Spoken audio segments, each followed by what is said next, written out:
Cuando hablamos de liberalismo estamos hablando de principios morales, de actitudes frente a la vida, de cómo abordar las relaciones con los otros.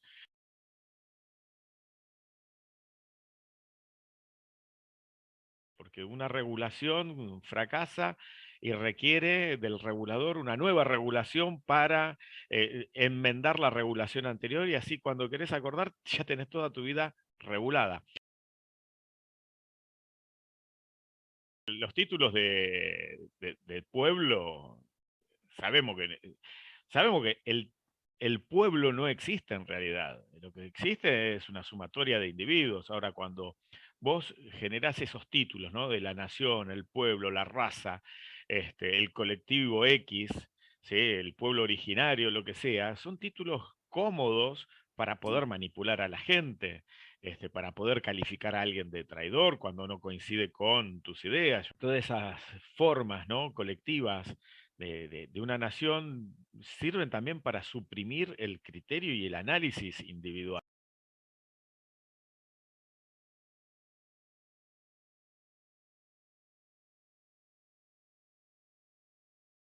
O sea, para mí Alfonsín fue un kirchnerista, un proto-kirchnerista. La democracia que nos plantea Alfonsín simplemente es una dictadura de mayorías. No planteó otra cosa. Justamente ayer, no sé si has visto, estuvo Javier Milei con Alejandro Fantino, y Javier Milei hizo referencia a Alfonsín, no recuerdo bien el adjetivo que usó, pero creo que le dijo el hiperinflacionario de Chascomús.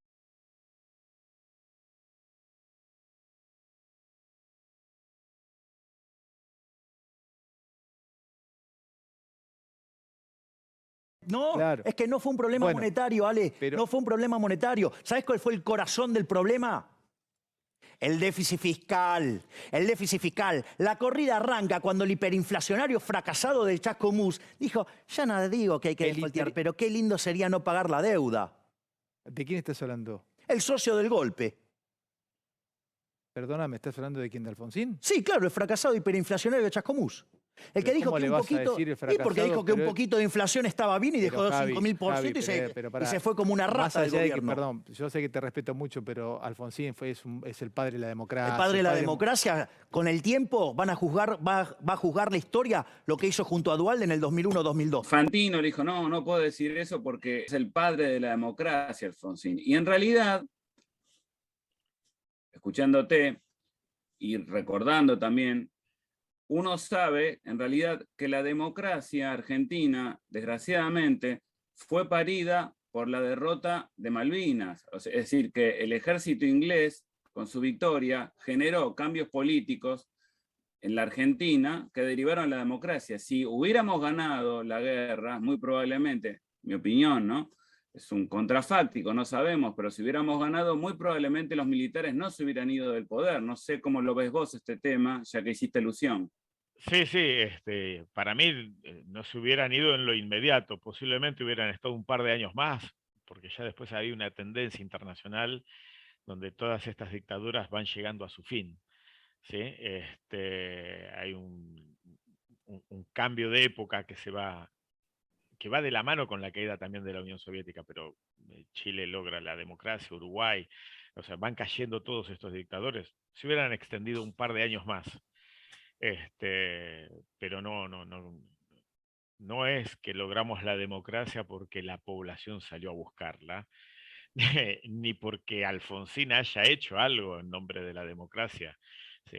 Es más, la democracia que nos plantea Alfonsín simplemente es una dictadura de mayorías. No planteó otra cosa. A ver, ¿cómo veían los antiguos griegos, ¿no? La democracia? eh, los antiguos griegos veían la democracia asociada a lo que era la isonomía. O sea, una verdadera democracia implicaba la igualdad ante la ley y en la cual no gobernaba una mayoría circunstancial, sino que gobernaba la ley. ¿Sí?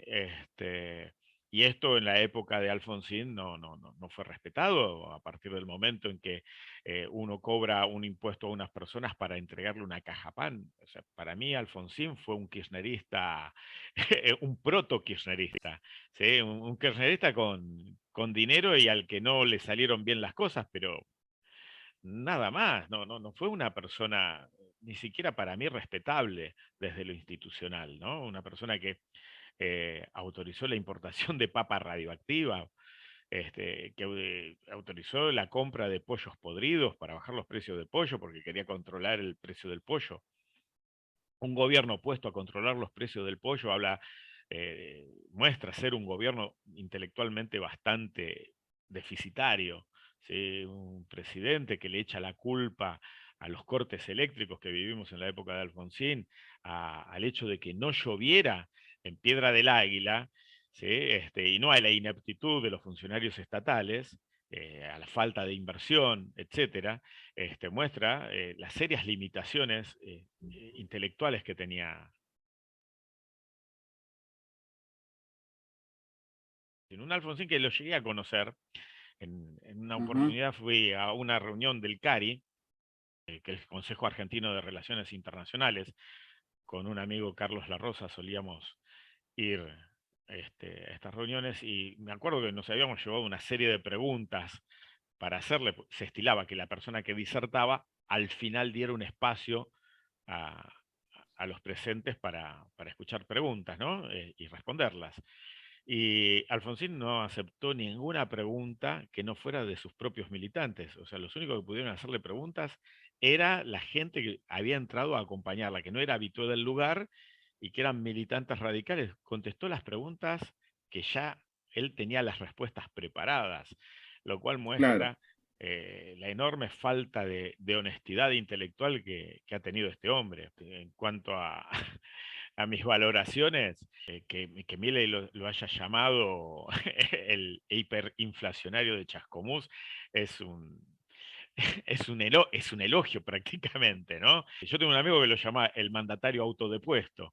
Después está la moda, ¿no? Se lo depuso un golpe de mercado. ¿Qué golpe de mercado? Se depuso solo. Bueno, el hijo sigue repitiendo eso. Sí, bueno, Sí, el hijo con- es el que organiza las fiestitas sí, en la embajada en España, que pagamos claro. nosotros. De tal padre, tal hijo. Y adornado con un lenguaje marxistoide también, ¿no? Alfonsín quizás creó una imagen en su campaña, recitando el preámbulo de la Constitución, pero insistía en el tema de la democracia, en el mercado del voto, o sea que políticamente, a ver si vos coincidís con esto, uno puede decir, bueno, una persona que insiste en el mercado del voto, que recita el preámbulo de la Constitución, se supone una Constitución que básicamente es liberal.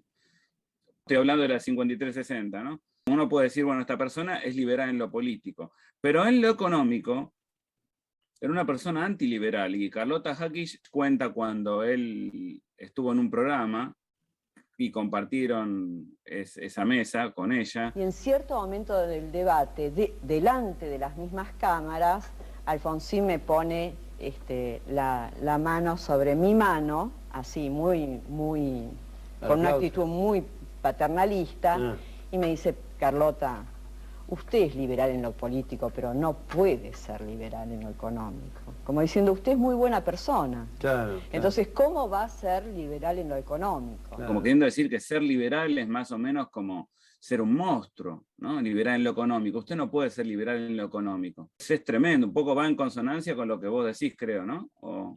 Sí, sí, no, pero aparte yo también descreo que haya sido un liberal desde lo institucional.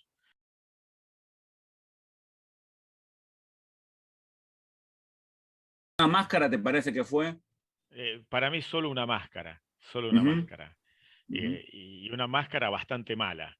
Pero ¿por qué desde lo institucional? Porque bueno, él es uno de los primeros de establecer, por ejemplo, de usar los decretos de necesidad y urgencia, ¿sí? Que hasta 1994, porque con la reforma del 94 los admite la Constitución, Sí, sí. pero lo que para mí es la verdadera Constitución argentina de 1853, 1860, ¿sí?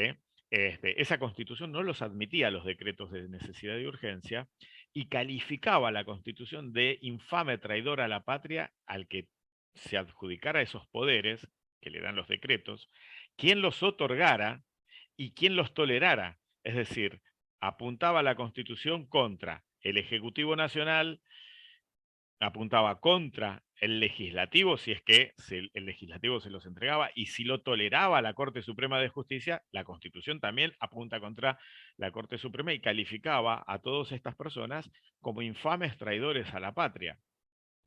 Luego viene Menem y también recurre a los decretos de necesidad y urgencia, ambos excusados en que tenían que combatir la hiperinflación, y después se ponen de acuerdo para incluirlos en la Constitución Nacional. ¿Por qué? Porque de esa forma evitaban, tanto ellos como los legisladores, como los miembros de la Corte Suprema, caer en el rótulo de infames traidores a la patria. Y como en la Argentina existe esta nefasta tradición, ¿no?, de lo que es el derecho de facto, que fue esgrimido por primera vez, si mal no recuerdo, más o menos en la década del 20, cuando se analizan los impuestos que se habían puesto, se habían agregado en 1891 una serie de impuestos para tratar de paliar la crisis que había generado Juárez Selman. Carlos Pellegrini pone una serie de impuestos que tenían que ser transitorios, pero esa transitoriedad, como todo acá, se vuelve permanente. En la década del 20 se discuten estos impuestos y la Corte Suprema dice, no, a ver, sí, claramente son inconstitucionales, pero ya están, o sea, ya de hecho están funcionando, no los podemos anular, claro. Los jueces reciben dinero del cobro de esos impuestos, no iban a escupir sobre la fuente de sus propios ingresos. Así que dijeron, no, estos impuestos siguen, y ahí surge una doctrina de facto que después tiene una confirmación, exacto, el día 10 de septiembre de 1930, cuando se legaliza el golpe de Estado del 6 de septiembre del 30, cuando Uriburu lo saca a Irigoyen. Una confirmación de esta doctrina de facto que es muy nefasta y de la cual formó parte el abuelo de Rodríguez Larreta, que era miembro de la Corte Suprema de Justicia, viene de familia esto. Legalizó todos los golpes de Estado que van a haber en la Argentina. A partir del momento en que la Corte admitió que un golpe de Estado era legal y que estaba bien dado, le abrió la puerta a todos los golpes de Estado que siguieron después. Por eso esta doctrina de facto fue usada por Alfonsín para justificar su propio comportamiento también. Esa imagen que él da de prácticamente ser un patriota, por cómo lo presentaba Fantino. Yo creo que Fantino, cuando ayer decía esto, que era el padre de la democracia, se hace eco de una suerte de cliché que vos ahora estás desmontando o estás criticando, esta imagen estereotipada que hay de Alfonsín. Y generalmente dentro de esta imagen positiva que tiene, está esto de que él puso preso a los militares. Bueno, se supone que si hay división de poderes, se lo juzgó a los militares, se le endilga positivamente. ¿No? Me gustaría saber tu opinión sobre eso y también tu opinión sobre el golpe de Estado del 76, que son temas que vos generalmente manejás por tu profesión. Sí, sí. Con respecto al Alfonsín, para mí hay que recordar que Alfonsín, en realidad, él no quería meter preso a los militares. Él se topa con una maniobra política que él inició y se le fue de control, ¿sí? Y que después va a tratar de paliar, de reencauzar con las leyes de punto final y obediencia debida, que buscaba solamente arrestar a los miembros de la cúpula militar. La de punto final, bueno, hasta acá hacemos denuncias, y la obediencia debida, la responsabilidad era de los altos mandos, no de los mandos intermedios y bajos, con lo cual no todos tenían que ir presos, sino que los principales responsables y nada más. Él quería una solución política y seguir adelante. Y no le salió bien, no le sale bien a partir del momento en que se publica el Nunca Más y que las organizaciones, para mí mal llamadas, de derechos humanos, intentaron mostrar, ¿no? Me corrijo, no es que intentaron mostrar, mostraron todo el marco de crueldades, ¿sí? Que habían hecho gala a los militares.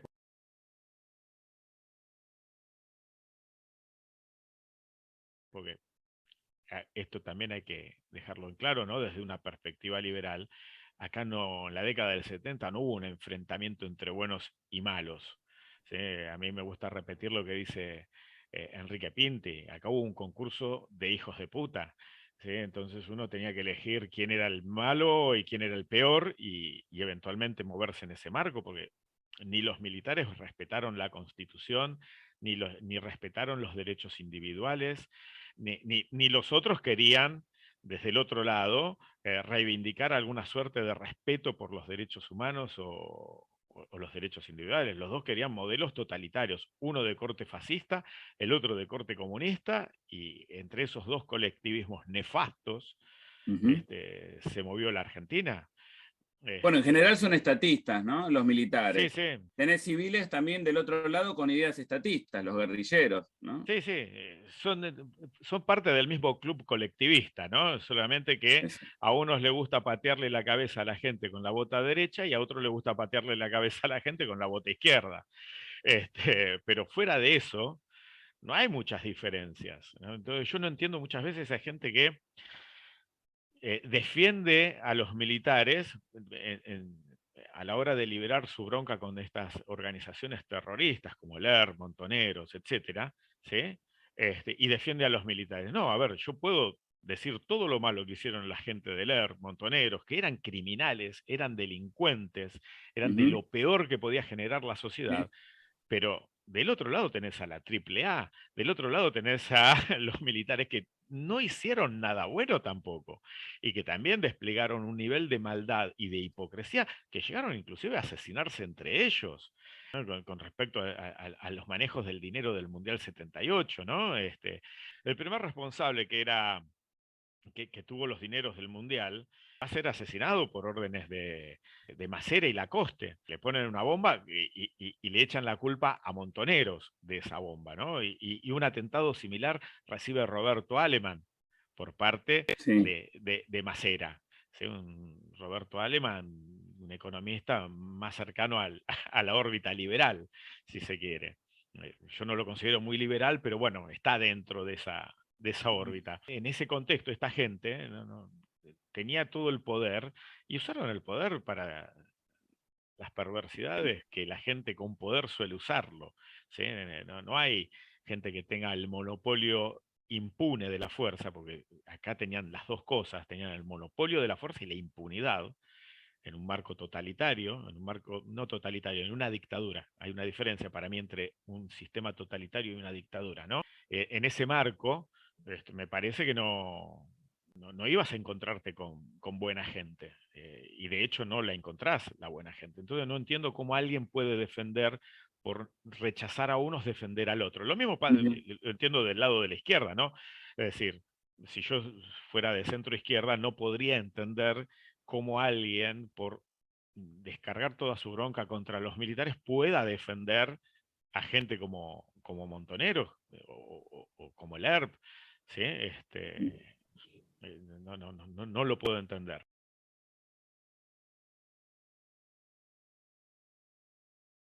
Para Supongamos mí, que hubieran ganado los Montoneros, el ERP, toda esa gente, y hubieran dirigido los destinos del país a partir de los 70, digamos. ¿Hubiéramos derivado, hubiéramos arribado a una democracia? uno tiene que preguntarse ahí cuál es el mal menor. ¿Sí? Desde mi perspectiva ideológica, el mal menor son los militares, pero no dejan de ser el mal. ¿Sí? Ujú. Sí, sí, Porque, aclarando exactamente esto, sí, ¿no? sí, sí, Siendo liberal uno no puede de ninguna manera, liberal, libertario, como fuera, no puede sí, sí. apoyar esto de ninguna No, manera. no, de ninguna manera. O sea, para mí el mal menor nunca deja de ser el mal. Por Ujú. eso es el mal. O sea, si estoy obligado a elegir entre dos males, bueno, elegiré el que me parece el menos malo, pero es malo esa Sí, elección. ¿Sí? sí, sí. No puedo mirar para otro lado. Entonces, hoy día, ¿qué tiene que hacer un liberal? Bueno, hoy día yo no tengo por qué elegir a ninguno de los dos.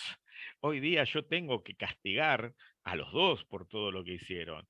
Si yo estoy parado en 1976, soy un liberal y no tengo opción. O sea, tengo que elegir uno de los dos bandos, eventualmente podré elegir abstenerme de participar en torno, que creo que tendría que haber sido la vía correcta, ¿no? Alejarse de los dos. Pero si uno entiende que tiene que participar porque entiende que el peligro de un triunfo de la otra parte, de la que se considera la peor, es una probabilidad muy elevada, entonces, bueno, ok, voy a elegir pelear por el Malmelón. Es como si yo estuviera en la Segunda Guerra Mundial y tengo que elegir luchar con el Ejército Rojo o luchar con las SS. Indudablemente voy a luchar con el Ejército Rojo. No tengo posibilidad en ese frente de buscar a los británicos o a los norteamericanos. Solo en esas circunstancias, pero pasado el hecho, un liberal hoy no puede hablar de ninguna manera bien de lo que hicieron los militares, porque los militares violaron la Constitución desde lo social, desde lo económico. En materia de economía destrozaron la Constitución también. Es decir, fueron colectivistas en toda la regla, no, con un desprecio total por la iniciativa privada, con manipulaciones que buscaron solamente enriquecer a los amigos del poder, como cuando garantizan, por ejemplo, los depósitos bancarios, que generó todo un florecimiento de casas de, ¿cómo se llama?, de préstamo, para hacer triangulaciones donde una persona se terminaba prestando dinero a sí misma, se declaraba en bancarrota y el Estado ponía la guita.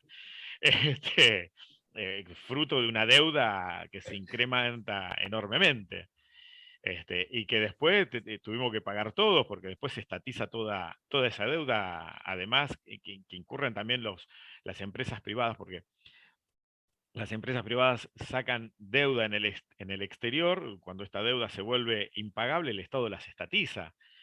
No fue Cavallo, fue el anterior a Cavallo el que hace la estatización desde el Banco Central de toda la deuda privada. Entonces, ¿qué tiene de liberal eso? Un liberal, un Claro, privado, le va mal y fundir, ¿qué le vamos a hacer? No te voy sí. a salir a rescatar. No voy a rescatar a un banco de la misma manera en que no rescato al verdulero. Si al verdulero le va mal, el Estado no sale a rescatarlo. ¿Por qué hay que salir a rescatar un banco? Una financiera. Eso no tiene nada de liberal.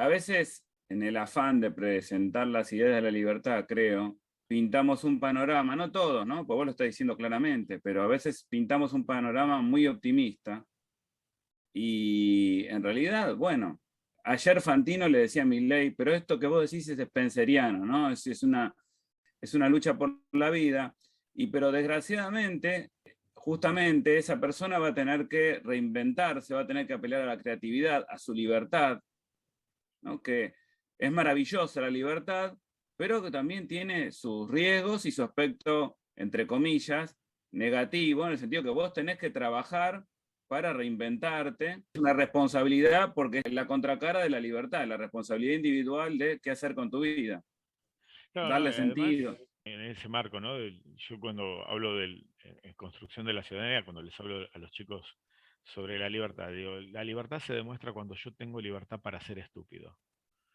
Si un Estado no me permite, un gobierno, una sociedad no me permite tener libertad para ser estúpido y tomar decisiones estúpidas que me van lógicamente a perjudicar en mi propia vida, si yo no tengo esa libertad, lo que no tengo es libertad. Claro. No existe la libertad entonces. Porque la libertad implica tener la posibilidad inclusive de ser estúpido. Entonces, si yo quiero andar en moto sin casco, soy un estúpido, pero tengo derecho a ser estúpido. Si yo quiero si me quiero drogar, es una decisión muy estúpida, pero tengo que tener la libertad de ejercer esa decisión estúpida. Porque en ningún caso, ni en el drogarme, ni en el no usar casco o comer mucha sal, algo que al gobierno no le gusta, o comer demasiado azúcar, entonces el impuesto a los azúcares en las bebidas colas. Digo, si yo no tengo esa libertad, lo que estás fraccionando es mi libertad. Eh, o sea, y la libertad no te garantiza, el ser libre no garantiza que te vaya a ir bien.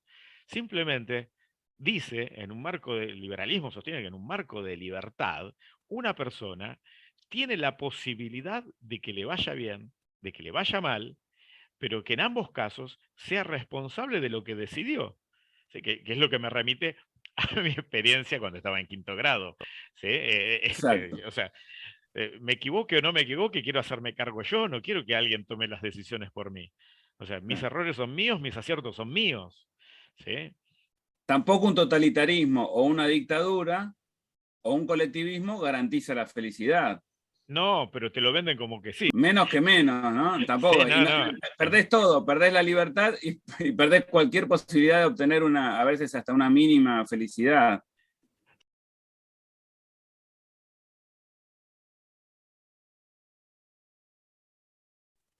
Me encanta a veces cómo logran venderse, ¿no? Como ellos dadores de ciertas condiciones de vida, de felicidad, de cierto grado de bienestar. Y cuando uno lo ve en los hechos, en la Argentina venimos con esa idea desde la década del 10, ¿sí? Porque en 1916 empezamos con todos estos delirios, y los resultados es que cada vez estamos peor.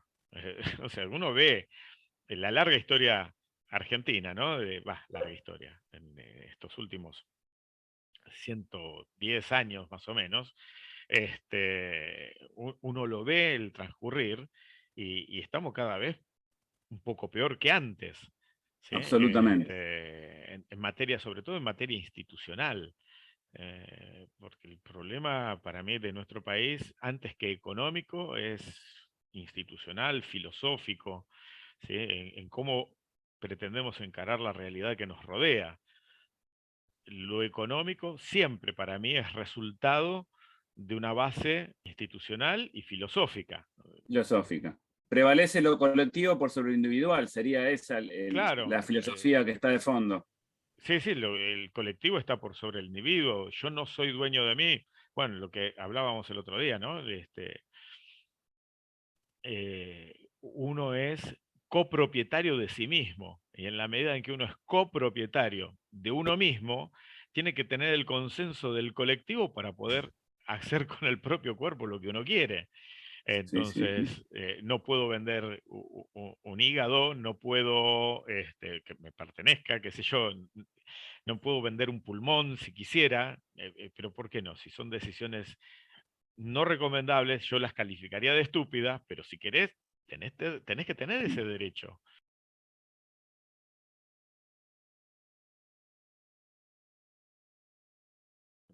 Pero bueno, es parte de esa filosofía de entender que somos copropietarios de nosotros mismos, cuando el liberalismo lo que plantea es que cada ser humano es dueño absoluto de sí mismo.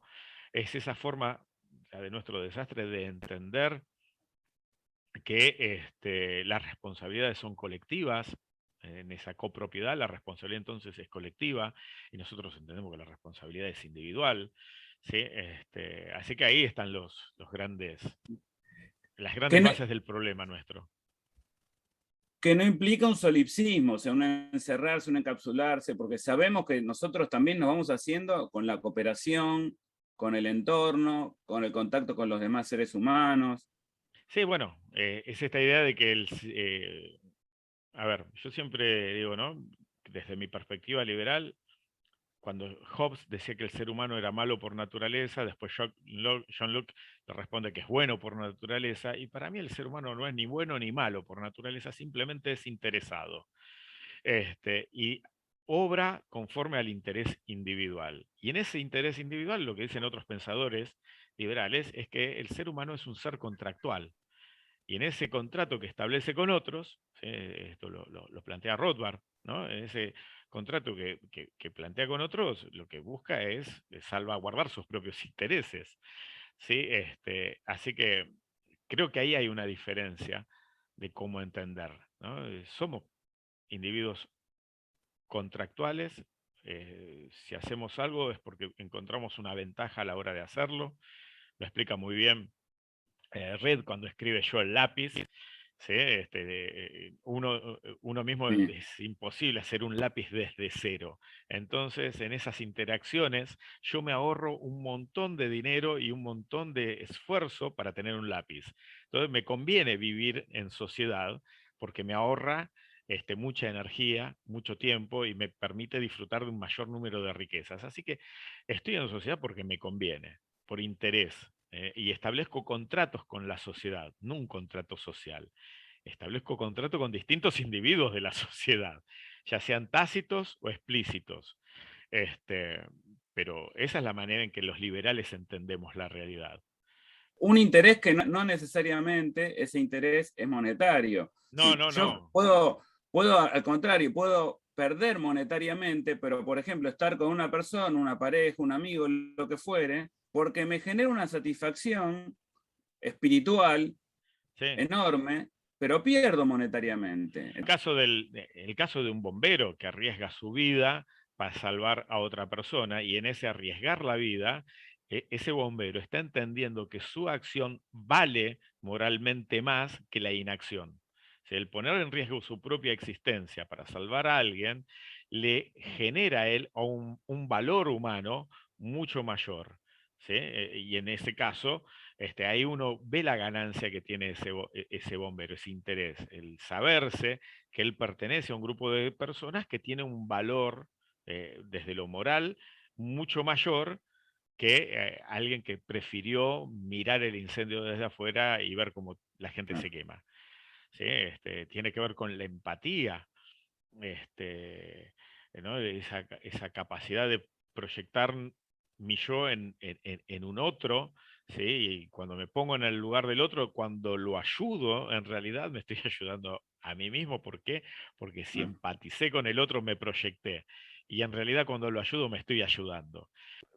Yo creo que es el proyectarse en el otro. No quiero que me pase a mí lo que le está pasando a él. Si me pasa a mí me gustaría que alguien se comporte conmigo como yo me voy a comportar con él. Creo que apunta a esa mirada muy egoísta, donde yo lo que quiero es, bueno, con mi ejemplo, ¿sí? Asegurarme de que alguien lo va a replicar si yo llego a caer en esa situación. Si yo arriesgo la vida para salvar la de alguien es porque espero que si alguien está en esa situación, arriesgue su vida para lo mismo. Yo me acuerdo de cuando estaba en el secundario, terminando ya el secundario, en la base naval de Puerto Belgrano, hicimos un curso de lucha contra incendios, ¿no? Entonces, control de averías e incendios. Entonces habíamos visto una serie de situaciones extremas, ¿no? Y había surgido la pregunta, bueno, ¿qué hago cuando parte de mi tripulación está en una situación donde no lo puedo rescatar? ¿Sí? Donde es claro que haga lo que haga, no hay forma de rescatarlo. ¿Sí? Entonces nos decían, bueno, en ese caso tienen que hacerle ver a ese tripulante que están haciendo todo por rescatarlo, porque por lo menos le tienen que dar la paz interna de saber que no está solo, de que no lo abandonaron, aun cuando sepan que ustedes no van a llegar, inténtenlo. Que el otro vea que están haciendo todo el esfuerzo por llegar al lugar donde lo puedan rescatar. Y Que eso el otro vea que cuenta, que es que cuenta, importante. que es Que hay, importante. Y si yo estoy en ese lugar, lo que más me aterraría es que digan, bueno, no vale nada. Entonces, claro. ahí te estás proyectando.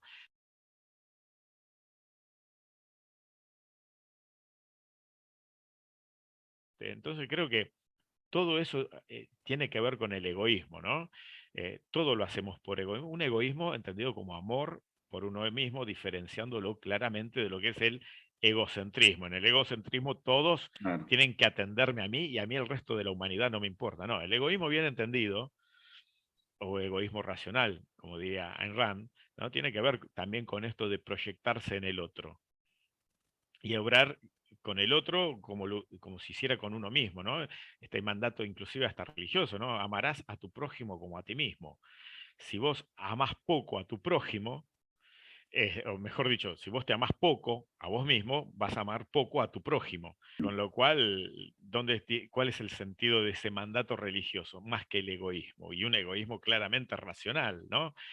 Donde vos proyectate en el otro y actúa conforme actuarías con vos mismo, porque hay una proyección tuya en el otro. Eso tiene que ver con la empatía. Para mí no hay otra Sí, sí. forma de encarar la realidad, sino es a partir de esa forma egoísta.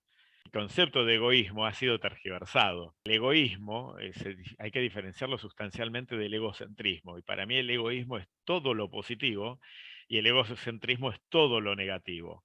Y lo que es peor que el egoísmo y que el egocentrismo todavía es el altruismo, porque el altruismo implica el sacrificate por el colectivo. ¿Sí? Entonces la pregunta es, ¿quién es el que dirige el colectivo? Porque el que dirige el colectivo va a decir quién se sacrifica y quién no.